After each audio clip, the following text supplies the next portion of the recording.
Hello guys, so today we are here to learn about something. Something is here, we will write here and we will study. What is we are going to study? Okay, I don't know what we are going to study. We will study here in the board and we will see what we are going to study. So now let's start. Something मतलब कुछ है जो आज हम लोग जा रहे हैं पढ़ने. वो क्या है पहले बता दे रहे हैं कि जैसे सॉल्युबिलिटी का मतलब क्या होता है बताओ. सॉल्युबिलिटी मतलब पानी में कितना नमक घुल रहा है वही सॉल्युबिलिटी होती है. पानी में चीनी कितनी घुल रही है वही सॉल्युबिलिटी होती है. अंग्रेजी में उसको बोलते हैं कि सॉल्वेंट में कितना सॉल्यूट घुल जा रहा है उसी को सॉल्युबिलिटी बोल देते हैं. तो सॉल्युबिलिटी किस चीज पे डिपेंड करती है आज वो हम लोग देखते हैं. पहला है नंबर 1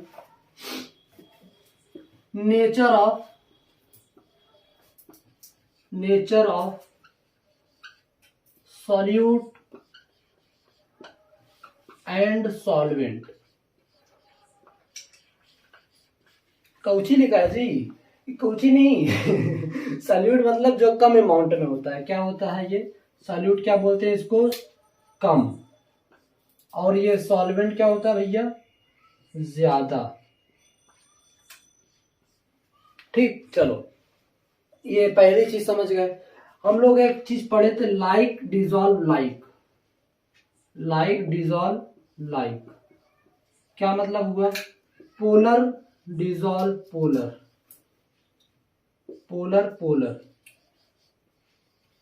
और नॉन पोलर. इसका मतलब यही हुआ है. ठीक, नॉन पोलर समझ में आ गया यहाँ तक. अब दूसरा फैक्टर देखते हैं. दूसरा फैक्टर क्या भैया, दूसरा फैक्टर है टेम्परेचर.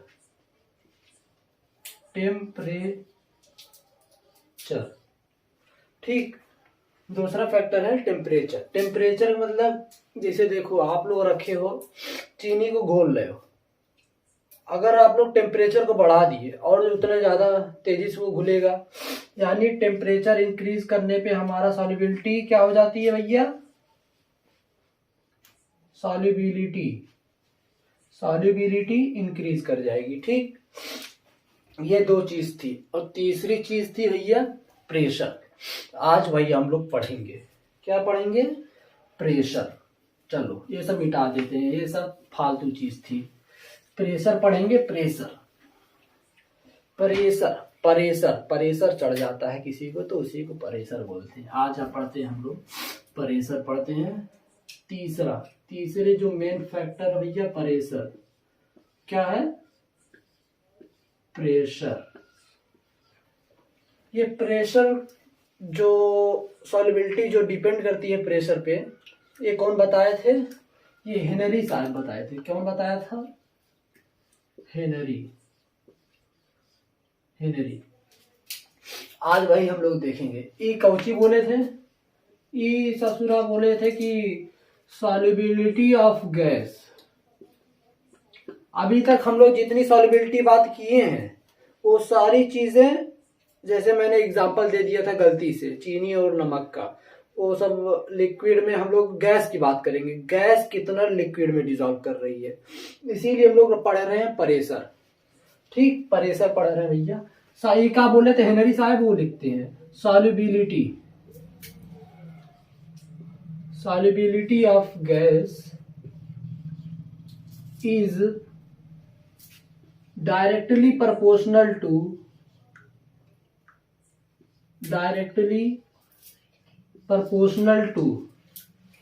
the partial pressure. क्या, partial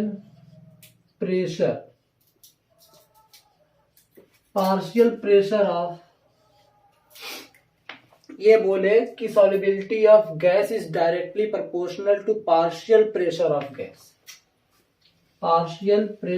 gas over the surface.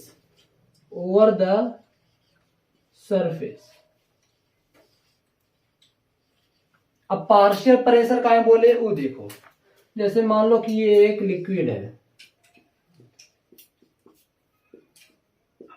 ठीक, पार्शियल प्रेशर है तो उसमें हम लोग देखेंगे कि कितना, जैसे ये पार्शियल प्रेशर, इसमें अब ऑक्सीजन भी प्रेजेंट है, नाइट्रोजन भी है, फिर कार्बन भी है, बहुत सारी गैसेज है. तो हम लोग देखेंगे कि जैसे फॉर एग्जांपल ये नाइट्रोजन कितना इसमें डिजॉल्व है, तो नाइट्रोजन गैस, और प्रेजेंट तो सारी गैसेस हैं, इसीलिए हम लोग पार्शियल प्रेशर देखे हैं। नाइट्रोजन का प्रेशर देखेंगे, जितना ज्यादा ये गैस इसमें डिजॉल्व है, जैसे देखो ये क्या बोले थे, ये एक इक्वेशन दिए थे, ये क्या दिए थे, ये बोले थे कि pressure is directly proportional to mole fraction.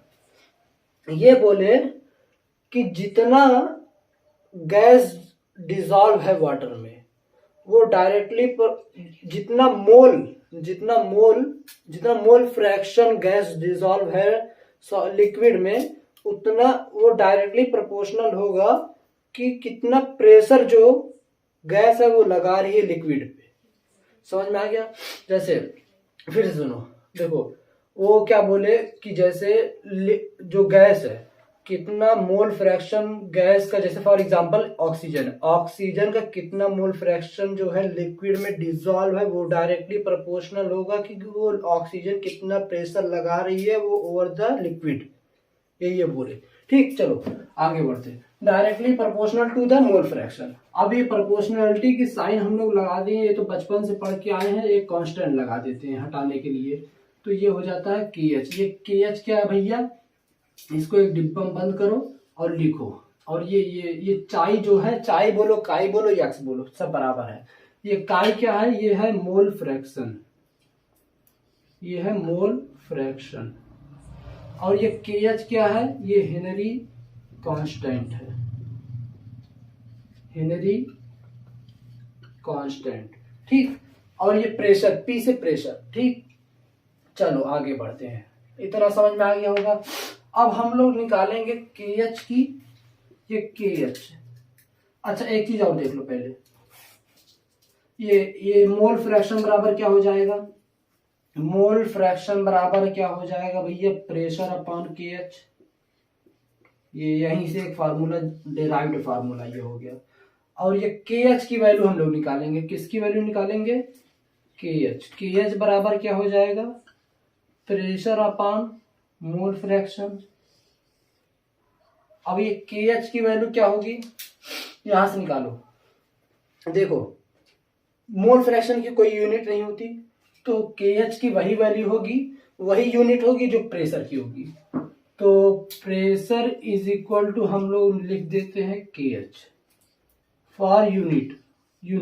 अब प्रेशर की यूनिट क्या होगी, फॉर यूनिट, यहां लिख दे रहा हूं, फॉर यूनिट ओनली। ये कभी इसके बराबर नहीं होगा, लेकिन यूनिट के, अगर यूनिट निकाल रहे हैं तो इसके बराबर हम लोग लिख दे रहे हैं, जैसे दिमाग में रख, अपने समझ रहे हो। तो प्रेशर की यूनिट होती है ATM बार, यही सब पास्कल, यही सब होती है। तो जो यूनिट प्रेशर की क्वेश्चन में दी रहेगी वही KH की, हेनरी कांस्टेंट की यूनिट हो जाएगी। ठीक, तो थोड़ा सा और इसको हम लोग समझेंगे एक क्वेश्चन के माध्यम से। एक क्वेश्चन दूंगा जो पूरा हिला देगा। चलो क्वेश्चन देखते हैं। So now start with a question. See this in the question what is given. इस क्वेश्चन में देखो क्या दिया हुआ है, H2S। क्या इधर से देखो, इधर से दिखाई दे रहा है, H2S a toxic gas with a rotten egg. H2S एक गैस है, मतलब सड़े हुए अंडे की तरह उसकी स्मेल आती है। Is used for the qualitative analysis if the solubility of H2S gas.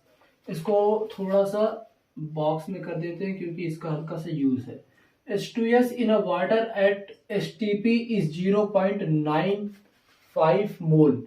क्या दिया हुआ है, इसको हम लोग लिख देते हैं 0.195 मोल।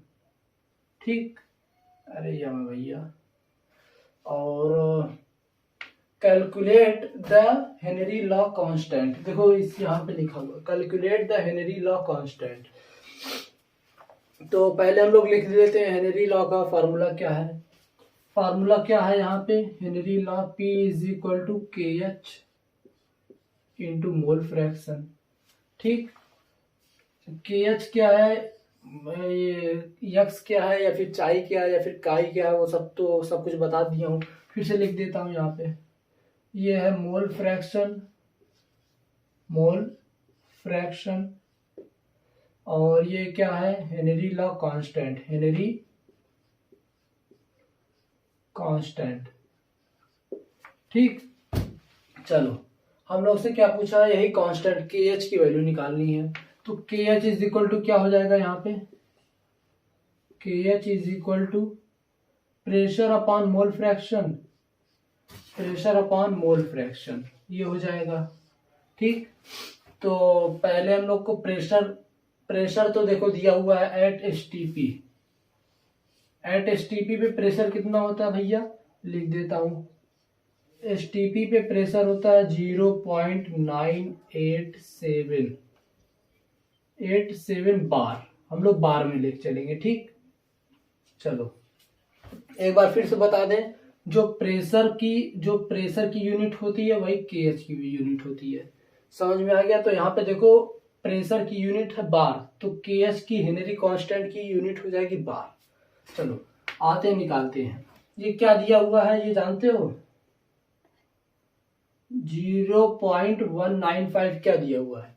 मोल फ्रैक्शन बराबर क्या होता है, पहले लिख देता हूं, मोल फ्रैक्शन बराबर होता है Na upon Na plus Nb, और ये चीज जो है दी हुई है ये 0.195 ये है, यही है Na। कैसे पता, देखो अगर तुम्हारे पास थोड़ा सा भी दिमाग होगा ना तो तुम समझ जाओगे ये H2S ये गैस जो दी है ये क्यों दी है, ये और ये इसका फार्मूला क्यों दिया हुआ है, समझ में आ गया। ये एक सॉल्वेंट का काम करेगी, सॉल्वेंट का, सही है। Na जो है ये एक सल्यूट है, और ये Nb जो है ये एक सॉल्वेंट, यही H2S है। और जब 1 kg of solvent 1 kg of solvent बराबर होता है 1000 अपॉन मास नंबर, या फिर मास नंबर ही बोलेंगे। ठीक, H2S का मास कितना होता है, यहाँ पे हाइड्रोजन 2 है, सल्फर का मास होता है 16, यानी ये इज इक्वल टू 18 आ गया। ठीक, तो 1000 अपॉन, अरे ये 1000 अपॉन, और ये 18 mass number, mass of 1 kg of 1 kg,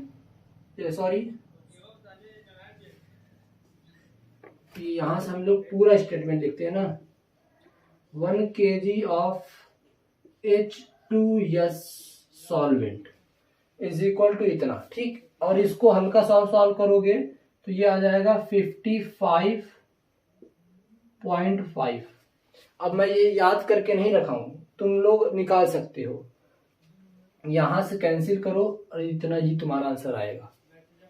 वो सब कैलकुलेट आप लोग कर सकते हो, इतने छोटे मोटी वैल्यू है, बायो वाले नहीं कर पाते हैं किसी की बेइज्जती नहीं कर रहा। चलो आगे बढ़ो, ये मोल फ्रैक्शन निकालते हैं यहाँ से। ठीक, काई बराबर Na 0.195 अपॉन 0.195 प्लस 55.5।